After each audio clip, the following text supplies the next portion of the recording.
Assalamualaikum warahmatullahi wabarakatuh. Pelajar-pelajar yang saya kasihi sekalian, kita sambung lagi tajuk kita dengan tajuk kecil yang kedua, iaitu serangga perosak. Yang pertama itu berkenaan dengan rumpai tanaman padi yang kita kelaskan kepada 3 kumpulan, iaitu kumpulan rumpai kumpulan daun tirus, rumpai kumpulan daun lebar, dan juga rusiga. Jadi sekarang hari ini kita akan masuk kepada perosok tanaman padi. Okey, kita tengok 2.1 serangga. Serangga-serangga yang kita anggap sebagai perosok kepada tanaman padi kita, iaitu seperti benar perang, Nila parvata lugen, ulat pengorek batang, Scypophaga insulatus, ulat gulung daun, Nephalochlosis medinalis, ulat ratus, ulat layar, galmis, nyamuk merah ataupun dan kesing, dan juga kutu buang.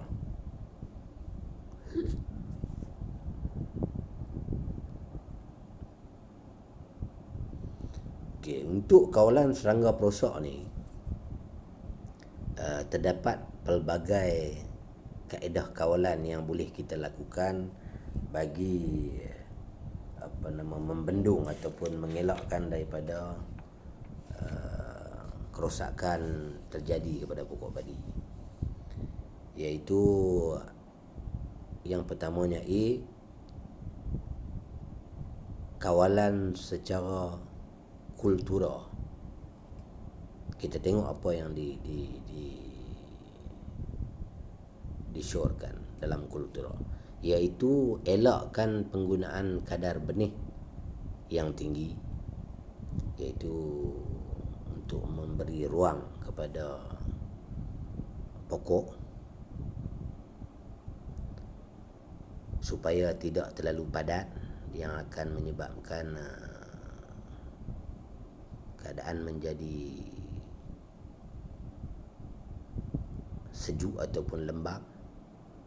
Yang keduanya, menanam variti yang rintang kepada serangga ataupun perosok yang kita ketahui.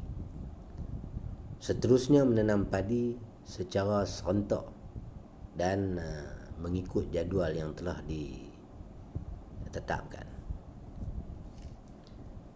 Elakkan penggunaan baja N yang berlebihan. N ni adalah baja yang berasaskan kepada daun lah, nitrogen. Contohnya baja urea, ia akan menyebabkan keadaan pokok menjadi hijau dan menarik perhatian serangga dan juga perosok. Seterusnya, menjalankan pembakaran jerami dan juga tunggul padi bagi memusnahkan sumber perosok. Seterusnya, menjaga kebersihan batas bendang. Okey, bagi kaedah yang berikutnya, B, kaedah kawalan secara biologi. Kita tengok kehadiran musuh semula jadi dapat mengawal populasi serangga.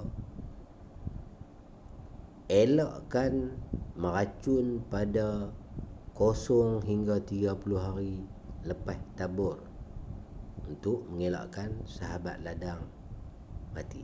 Jadi tidak disyorkan kita menggunakan racun jenis kimia ni pada peringkat 30 hari lepas tabur. Selalunya serangga yang ada ketika umur macam ni adalah kutu terip, dan kita ada kaedah lain lah selain daripada menggunakan racun untuk membendung ataupun mengelak daripada kesan kutu terip ni yang teruk pada padi. Okey, berikut C, kawalan secara kimia.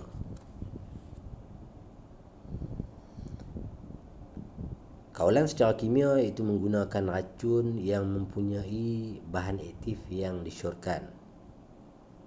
seperti imidacloprid, bupropion, fipronil, carbaryl dan sebagainya yang disyorkan dan diluluskan oleh lembaga racun makhluk perosak di bawah seliaan ataupun tanggungjawab Jabatan Pertanian. Jadi kita ikut yang mana yang disyorkan, yang berkesan dan selamatlah untuk kita gunakan. Semburan perlulah mengenai kepada sasaran ataupun kita lakukan tepat kepada sasaran. Jangan perosak ataupun serangga berada di bawah, kita spray di bahagian atas yang kurang memberi kesan.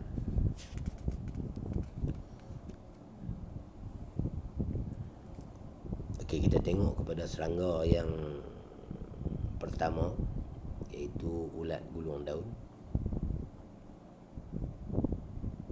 Edaran hidupnya telur 4 hari, larva 15 hingga 25 hari, kepompong 6 hingga 8 hari dan dewasa 3 hingga 7 hari. Kerosakan dan tanda kerosakan. Daun kelihatan bergulung, larva hidup dalam daun yang digulung tu dan membesar dengan memakan lapisan hijau daun. Meninggalkan lapisan kutikel yang kelihatan berjalur-jalur atau bertumpuk-tumpuk putih. Jika serangan teruk, daun-daun yang rosak akan kering. Jika kita tengok di peringkat bendang, serangan ulat gulung daun yang teruk akan kelihatan putih saja. Ataupun ulat gulung daun ni dipanggil juga sebagai ulat putih sebab daun dia kelihatan putih. Kaedah kawalannya, elak daripada menggunakan bajak N yang berlebihan. Sebab apa? Sebab bila daun hijau, daun elok, sumber makanan kepada ulat tersebut, larva tersebut. Sembur racun serangga dilakukan apabila populasi perosak mencapai tahap ETL, Economic Threshold Level, iaitu 3 ekor larva dalam 1 meter persegi. Kita jumpa 3 ekor larva dalam 1 meter persegi, maksud kata dah mencapai ETL. Gunakan racun seperti yang mengandungi bahan aktif seperti kartab hidroklorid, carbaryl, fipronil ataupun thiocycline hydrogen oxalate. Ni contoh-contoh sajalah. Berikut ulat layak, Nymphula dipuntalis. Bahagian yang diserang iaitu daun. Edaran hidup dia ketika telur 2 hingga 6 hari, larva 20 hari, kepompong 7 hari dan dewasa 4 hingga 8 hari saja. Peringkat diserang daripada peringkat semayan hinggalah kepada peringkat beranak maksimum. Kerosakan dan tanda kerosakan. Larva memotong serta membuat sarung daripada daun yang dipotong dan bersembunyi di dalamnya. Larva makan bahagian hijau daun, meninggalkan lapisan berwarna putih. Di bahagian daun yang dimakan kelihatan kutika berjalur dan bertumpuk putih. Kaedah kawalan, keringkan sawah beberapa hari untuk musnahkan ulat. Sembur racun serangga dilakukan apabila populasi perosak mencapai ETL, tahap Economic Threshold Level, 3 larva per meter persegi. Dan sembur racun serangga yang mengandungi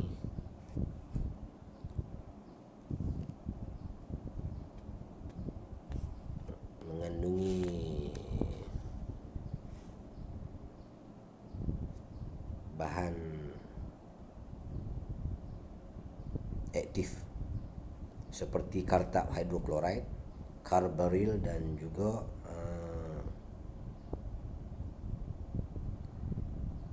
tebufenozide.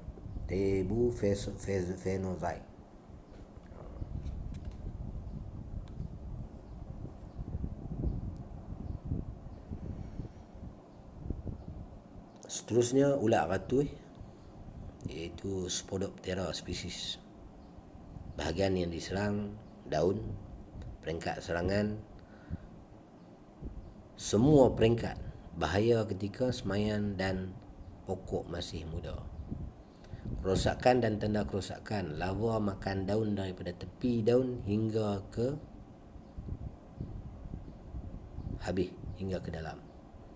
Terdapat banyak larva pada bahagian yang diserang. Edaran hidup dia telur 4 hingga 5 hari, larva 10 hingga 12 hari, kepompong 6 hari, dewasa 8 hingga 10 hari. Okey, kaedah kawalan pada tapak semaian, larva dan telur boleh dikutip dan dimusnahkan.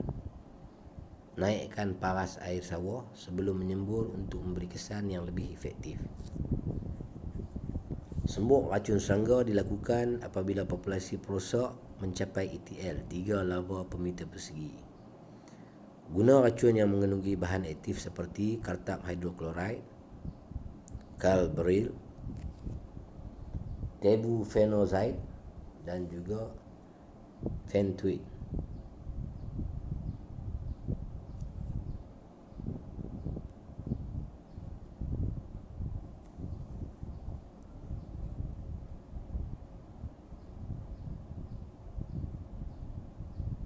Okey.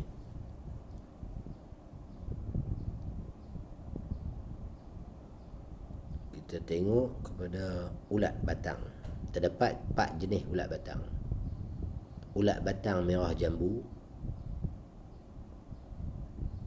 pada rajah yang kita tunjulkan, kita pamerkan. Ulat batang kuning,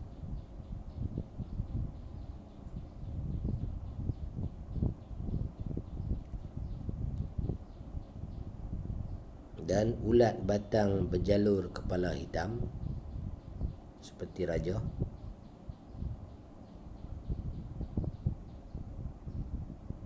Chilopolychrysus, dan juga ulat batang berjalur, Chilosuprisalis seperti rajah 20. Okey, ulat batang ni kesemuanya akan menyebabkan kerosakan dan tanda-tanda kerosakan. Larva makan tisu-tisu lembut sebelah dalam pelepah daun dan kemudian mengorek masuk ke dalam batang. Akibatnya pucuk ketika peringkat beranak atau bahagian yang bakal menjadi pucuk akan menjadi kering. Kejadian ini disebut mati rosot. Pada peringkat berbuah, bulu ayam akan terbentuk. Serangan perosak ini akan menyebabkan anak padi berkurangan di peringkat awal, dan jika serangan berlaku ketika padi sudah matang, buah akan menjadi putih dan kosong. Simptom ni dipanggil simptom bulu ayam. Di peringkat awal dia mati pucuk ataupun mati rosot. Edaran hidup ulat batang ni, ketika telur dia mengambil masa 4 hingga 10 hari, 9 hari macam tu. Larva di antara 16 hingga 43 hari. Kepompong antara 4 hingga 12 hari. Dan juga dewasa di antara 4 hingga 10 hari. Mengikut jenis lah, jenis kuning ataupun kepala hitam itu. Tapi dalam lingkungan itulah. Okey, kaedah kawalan. Bakar atau bajak semua jerami dan tunggul selepas tual untuk membunuh serangga-serangga ataupun ulat batang ni pada perumah-perumahnya. Sembur racun serangga dilakukan apabila populasi perosak mencapai ETL, iaitu 3 tangkai bulu ayam per meter persegi. Sembur racun serangga yang mengandungi bahan aktif seperti kartab hidroklorid, fipronil, buprofezin dicampurkan dengan kartab hidroklorid dan juga thiocycline hydrogen oxalate.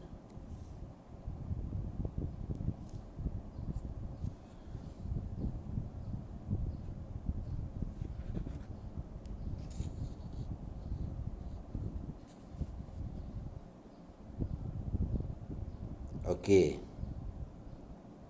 Berikutnya ialah serangga benar ataupun kita panggil serangga lelompat daun.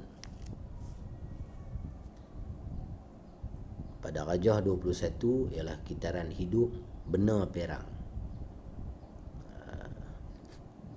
Benar terdiri daripada 3 jenis, iaitu benar perang Nila parvata lugen, benar belakang putih Sogatella fucifera, dan benar hijau Nepothetic Wilson.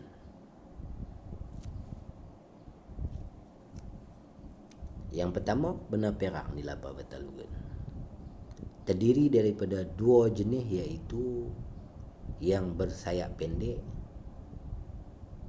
dan dewasa bersayap panjang.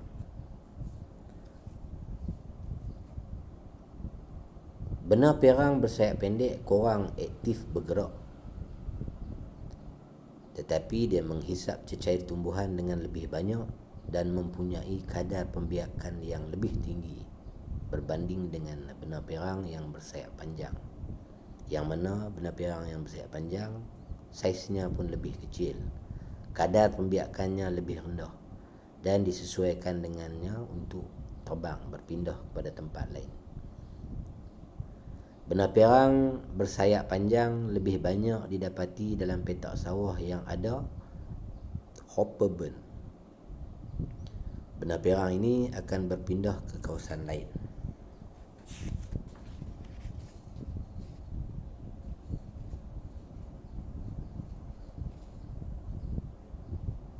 Setelah kawasan yang kering itu, setelah kawasan yang dipindah itu menjadi kering.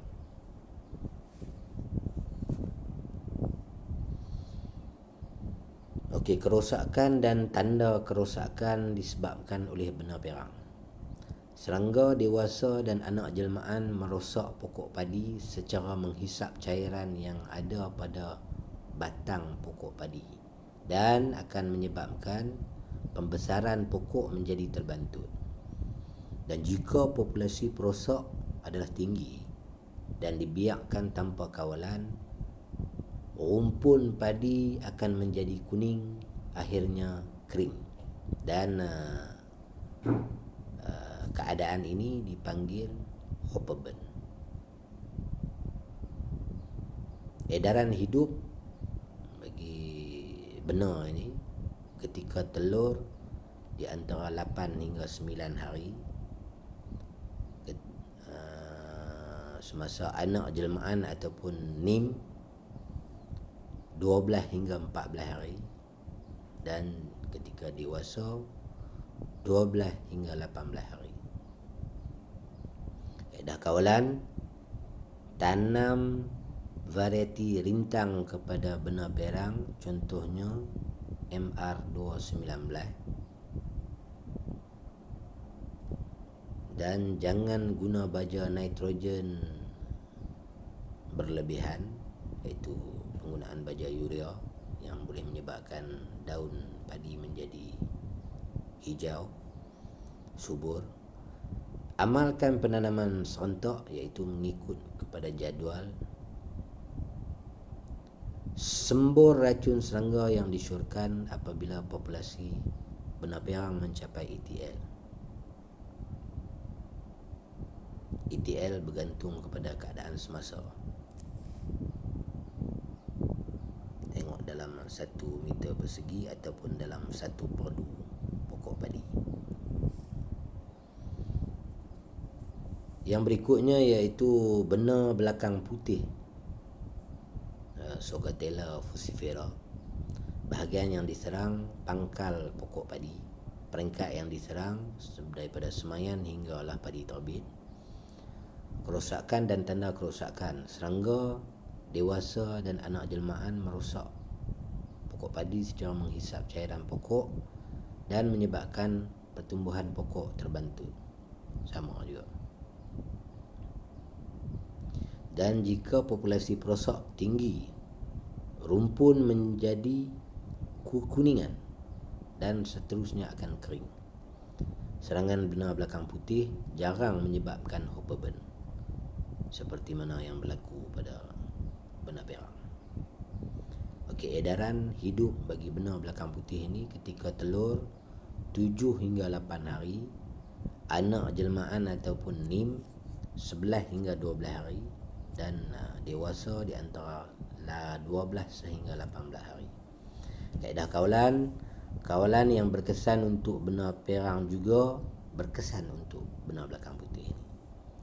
Sembur racun serangga yang mengandungi bahan aktif seperti contohnya buprofezin ataupun buprofezin campur dengan isopropyl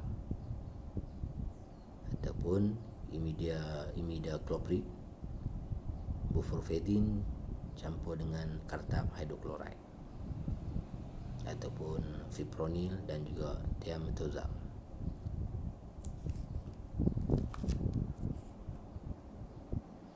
Seterusnya, benah hijau, nepothetic virusen. Bahagian yang diserang daun dan batang. Peringkat diserang semua peringkat, terutama peringkat semayan hingga beranak maksimum. Kerosakan dan tanda kerosakan: serangga dewasa dan anak jelmaan NIM ini akan menghisap cairan pokok menyebabkan pertumbuhan pokok terbantut dan menjadi kekuningan. Jika populasi perosak ini tinggi, akan menyebabkan penyakit merah virus, di mana benah hijau ni ataupun nepothetic virusen ini adalah vektor kepada penyakit merah virus. Dia pembawa. Okey, edaran hidupnya telur di antara 7 hingga 8 hari, anak jelmaan ataupun NIM di antara 13 hingga 19 hari, dan juga ketika dewasa 18 hari. Dan ini adalah rajah gambar benah hijau. Seterusnya, kita tengok pada serangga penghisap buah dan batang pokok, iaitu pianggang ataupun kesing, Leptocoryza species. Dia mempunyai bau yang mudah kita kenali, kesing ini. Bahagian diserang iaitu buah pokok padi. Peringkat diserang iaitu peringkat susu. Kerosakan dan tanda-tanda kerosakan: serangga dewasa dan anak jelmaan menghisap cairan dari buah padi pada peringkat susu. Akhirnya buah padi menjadi separuh berisi, separuh hampa.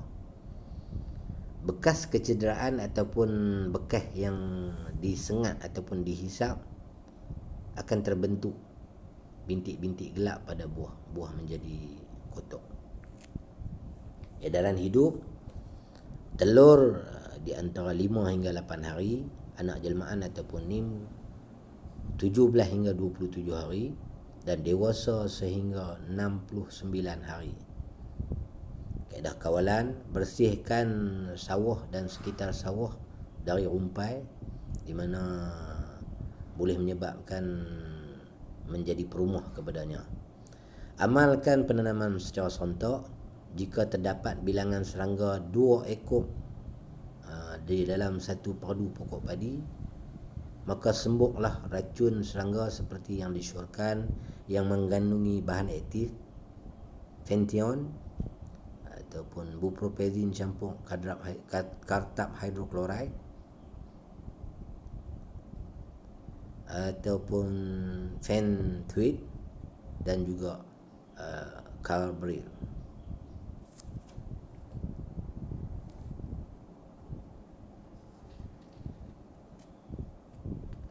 Berikutnya iaitu serangga jenis kepinding ataupun namanya Nizara viridula pada rajah 27. Ini gambar Nizara ataupun kepinding. Serangga ini akan menyerang di bahagian buah di peringkat susu dan kerosakan dan juga tanda kerosakan. Serangga dewasa dan juga anak jelmaan menghisap cairan susu yang akan menyebabkan buah menjadi kurang berisi ataupun hampa.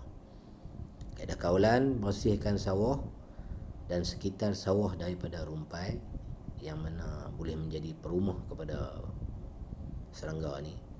Amalkan penanaman secara serentak untuk mengelakkan serangga ini bergenerasi. Dan jika terdapat bilangan serangga tersebut 2 ekor pada setiap satu padu, maka sembuklah racun serangga yang mengandungi bahan aktif fenthion ataupun carbaryl.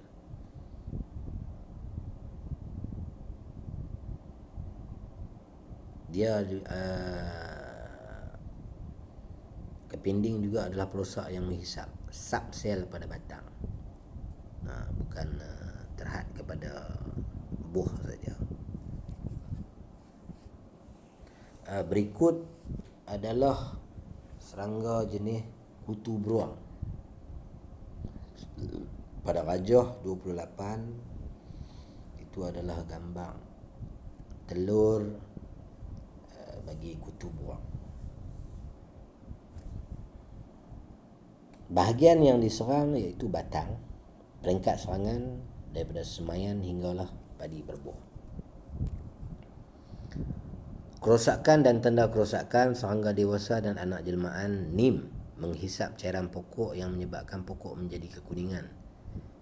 Bilangan anak pokok berkurangan dan pertumbuhan akan menjadi terbantut. Pengeluaran buah juga terbantut. Tangkai buah tidak terbit ataupun terbit dalam keadaan yang tidak sempurna. Dan buah akan menjadi hampa. Jika populasi perosak ini tinggi, serangan yang teruk, pokok akan layu dan kering. Edaran hidup bagi serangga ini, telur di antara 3 hingga 5 hari, anak jelmaan ataupun nimfa pada 38 ataupun 38 hingga 42 hari. Ketika dewasa di antara 212 hari sehingga 217 hari. Panjang hidup dia untuk musim yang berikutnya. Kaedah kawalan, bersihkan sawah dan sekitar sawah daripada rumpai, bajak atau bakar tunggul-tunggul dan jerami selepas kita tual padi. Sembuh racun serangga yang disyorkan apabila purata populasi daripada padu yang diperiksa secara rawak sama atau melebihi ETL, iaitu 5 ekor per perdu. Semburan hendaklah dihala ke pangkal batang di mana serangga itu berada. Disyorkan menggunakan racun kimia yang mengandungi bahan aktif seperti fenthion dan juga carbaryl. Seterusnya kita tengok kepada perosak yang berikutnya, iaitu tikus. Ratus argentilenta, ratus ini tikus sawah. Ini raja tikus sawah. Tikus adalah perosak vertebrata utama tanaman padi. Kerugian hasil bagi negara dianggarkan 5 hingga 10% semusim. Di sawah, bilangan anak dilahirkan pada satu kelahiran ialah di antara 3 hingga 17 ekor dengan purata sebanyak 10 ekor setiap kali kelahiran. Seekor tikus betina boleh beranak 4 kali dalam setahun di kawasan penanaman padi 2 kali setahun. Purata tikus betina mengandung adalah selama 21 hari dan boleh beranak 8 kali setahun. Jadi purata bilangan anak bagi setiap ekor betina di dalam tempoh setahun adalah 58 ekor. Jadi jumlah kelahiran yang tinggi dan akan menyebabkan kerosakan yang serius di dalam tanaman padi. Okey, baik, langkah kawalan terdapat pelbagai, iaitu antaranya kaedah kawalan secara kultura, secara mekanikal, secara biologi dan juga secara kimia. Okay, kita tengok kaedah kawalan secara kultura. Persekitaran sawah dibersihkan, semak samun ditebas, batas bendang direndahkan ataupun dikecilkan untuk kurangkan tempat pembiakan. Amalkan masa penanaman dan penuaian yang serentak. Jadi kita akan menyebabkan tiada tempat untuk persembunyian jika kita amalkan penanaman dan juga penuaian secara serentak. Itu bagi kaedah kultural. Dan kaedah yang berikutnya iaitu kaedah kawalan secara fizikal, di mana kita mengesyorkan supaya menggali atau memusnahkan lubang-lubang tikus. Amalkan bergotong royong memburu tikus secara berkumpulan ataupun beramai-ramai. Dan seterusnya kaedah kawalan secara mekanikal disyorkan dengan memasang perangkap, iaitu perangkap hidung dan juga perangkap snap. Disyorkan juga secara mekanikal ni untuk kita memasang pagar ataupun pagar berperangkap TBS. Selain daripada itu, kaedah kawalan secara biologi, iaitu dengan kita meningkatkan populasi burung pungguk jelapang Taitu alba dengan pembinaan sarang burung. Jadi kita pasang sarang-sarang burung, di mana kita akan menyebabkan populasi burung pungguk jelapang akan bertambah di kawasan yang kita pasang sarang burung lah. Kita bina sarang burung. Seterusnya kaedah kawalan secara kimia, iaitu secara racun. Kawalan yang disyorkan adalah dengan menggunakan bahan aktif seperti brodifakum ataupun klorofakinon dan juga warfarin. Ini racun-racun kimia yang berdaftar untuk tanaman padi lah.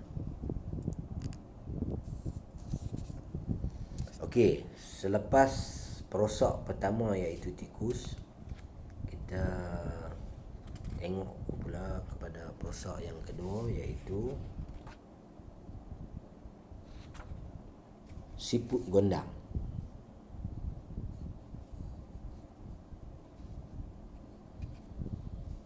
Kawalan siput gondang, iaitu Pomace species ni, boleh dilakukan melalui kaedah-kaedah kawalan yang disyorkan seperti berikut.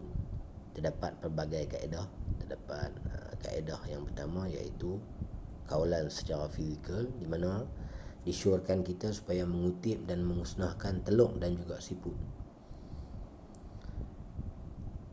Seterusnya, mengumpan menggunakan kulit nangka atau cempedak atau daun ubi atau kangkung dan lain-lain yang mana yang boleh merangsang untuk siput hadir dan makan, dan di situ kita akan kutip dan buanglah dia di tempatnya dia terimpun. Seterusnya, meletakkan pancang-pancang kayu di tempat yang mempunyai siput untuk memudahkan kutipan telur. Ini cara pengumpanan lah. Rajah 30 menggunakan kulit nangka. Rajah 31 kita menggunakan daun ubi kayu. Dan rajah 32 itu adalah aktiviti mengutip siput gondang secara berkumpulan ataupun bergotong royong.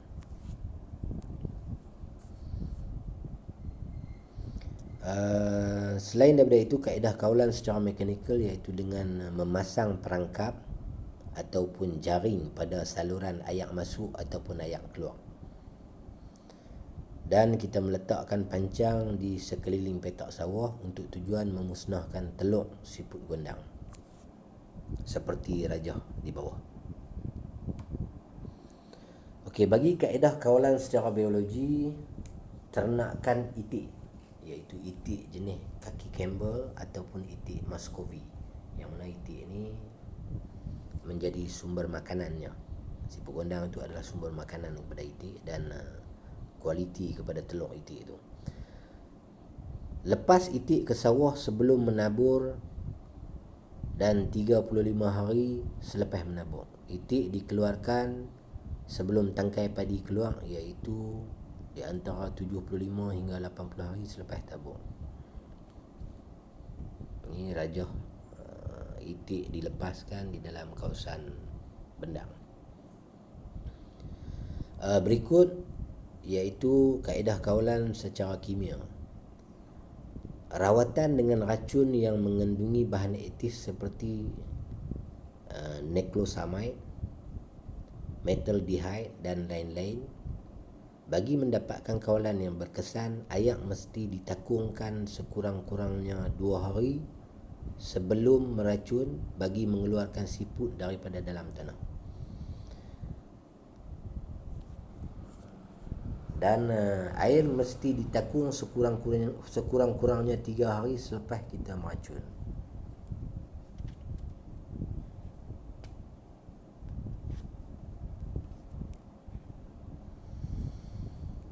Okey, kawalan yang berikutnya iaitu kawalan secara kultura, di mana meratakan tanah sawah sebaik mungkin supaya tanah tidak berlopak semasa menabur benih padi.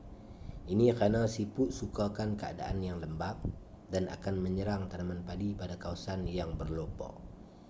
Selain itu, amalan tabur terus basah dapat mengurangkan serangan siput gondang ni. Air perlu dimasukkan semula pada 7 hingga 10 hari selepas tabur.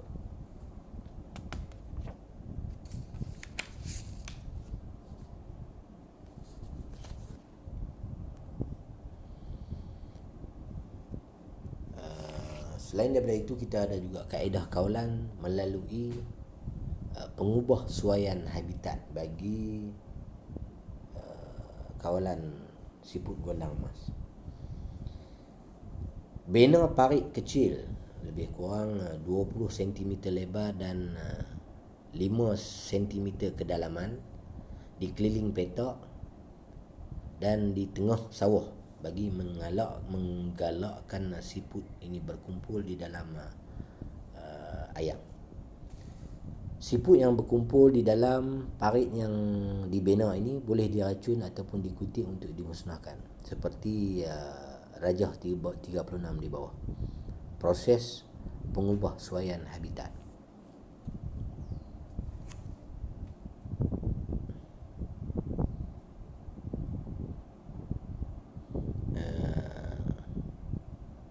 untuk serangga dan juga perosak, kita berakhir dengan kaedah kawalan kepada siput gondang mai.